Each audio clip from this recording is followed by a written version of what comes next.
Greetings. Back with another one. Ah, man. Sad, sad day for the acting world, man. We lost a legend, lost an icon today. Uh, Acting legend Mr. James Earl Jones has died at the age of 93.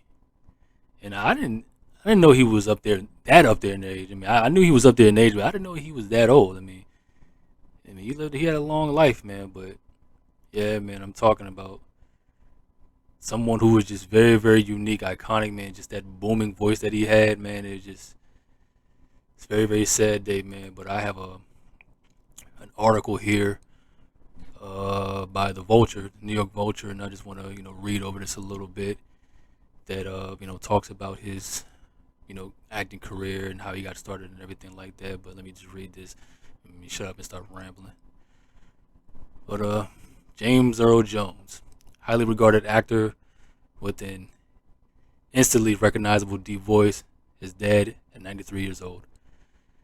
Jones died at his home in Dutchess County, and that's like up here in New York. I didn't know that's where he was living. Yeah, but it's up here in Dutchess County, and that's like upstate. It's not too far. Like I'm in Manhattan, so it's not that far. I think it's right beside Orange County. But Dutchess County, according to his representative at the Independent Artist Group, embedded in popular culture as the voice of Darth Vader in the Star Wars franchise. Jones was revered actor on the stage and screen, earning two Tonys and two Emmys. He made his Broadway debut in 1958 at the former Court Theater, which now bears his name. I wonder where that is actually. But Jones regularly appeared in plays over the next 3 decades, playing iconic roles such as King Lear, Othello, and of Mice and Men and Lady. I didn't know he played of Mice and Men and Lady. That's because I seen the one with Gary Sinise. That's the one I've seen. I didn't know that he played, but like I said, it must have been like on stage.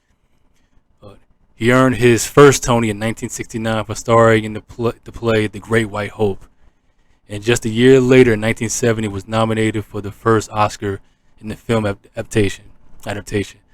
And I seen The Great White Hope. That was that boxing film that he did. It was really, really great. I enjoyed that. In the 1970s, Mr. Jones became legendary. He voiced Darth Vader in the first Star Wars film. Iconic. He voiced the course. And the crazy thing is, Mr. Lucas, the guy who was actually in the Darth Vader suit was a man by the name of David Prowse, I believe his name was, and he was a Scottish man, and I think he was Scottish, and I think Mr. Lucas just wanted Lord Vader to have more of a darker tone, like just more of a deeper voice, a little bit more intimidating, and he chose Mr. Jones for it, which was a great move on his part. But he voiced Darth Vader in the first film, Star Wars: New Hope, 1977. Though he asked not to be credited because he only saw his role, as a special effect.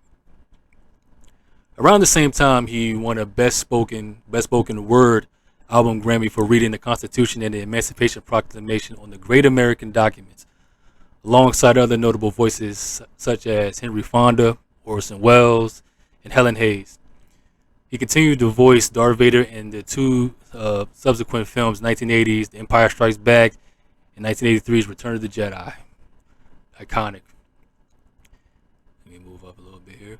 He starred in some of the other biggest films in the 1980s, such as Conan the Barbarian. I was born in the 80s, so this is when I started seeing him. I mean, obviously, when he was voicing Darth Vader, I didn't know that when I first, was watching the films until later on when he said it in the interview. He was on TV talking about it. But yeah, Conan the Barbarian, and like I said, Coming to America, that was probably the first film that I ever seen him in. I was born in the late 80s, so when I started watching movies, Coming to America had to be the first film where I've actually first seen him. And he played, the king. King was the King Joffrey Joffer. He played Eddie Murphy's father in it. It was a great film, very funny film and very memorable. But that's when I first seen him. And Field the Dreams, also a good one. Jones won his second Tony for his role in the Broadway premiere of August Wilson's Fences in 1987. That was the year I was born. Before a decade-plus hiatus from the stage, he additionally won two Emmys in 1991 for starring in the short-lived crime drama Gabriel's Fire, along with his role in the TV film Heatwave. In 1994, he took on another iconic voice role, voicing Mufasa in the Lion King series. So yeah, who else can you imagine doing the voice of Mufasa other than Mr. Jones? I mean, obviously, the Lion King, came out during the Disney Renaissance, and just Disney came out with just a plethora of just great films.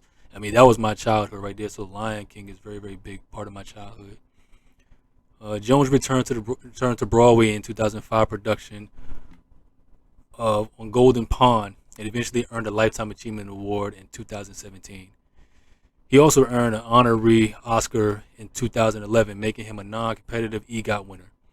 Jones continued to voice Darth Vader in recent Star Wars films, Rogue One and The Rise of Skywalker, but said he was retiring in 2022. Yeah, man, it's just like I said. I mean, death is it's inevitable for us all, and it's something you never really prepare for. So you just live and just try to you know find your place in the world and just chase your dreams and just do what you love to do. And I can honestly say that's what Mr. Jones set out to do, man, to be the best actor he can possibly be. And like I said, it's a sad day. And but like I said, he will never be forgotten, man. He is just a very iconic figure. I mean, just his voice alone, man. It's very rare when you are known not just for your on-screen presence, but for your voice as well. It's very few people that you can really say that. And I mean, like I said, he co-starred alongside with Mark Hamill in the Star Wars series, and Mark Hamill obviously is known for the Joker voice and stuff like that. But yeah, man, James Earl Jones, man, 93 years of age, great career, great life, and I'm tell you something. Like I said, I'm an inspiring actor myself, man. And I couldn't even just fathom be able to accomplish everything he's accomplished in me. That would be a dream, man. But yeah, man, Mr. Jones, thank you for your contribution to the art. Thank you. And another one for the archives and 31 Cent Status, your brother Bleak signing off. And as always, us.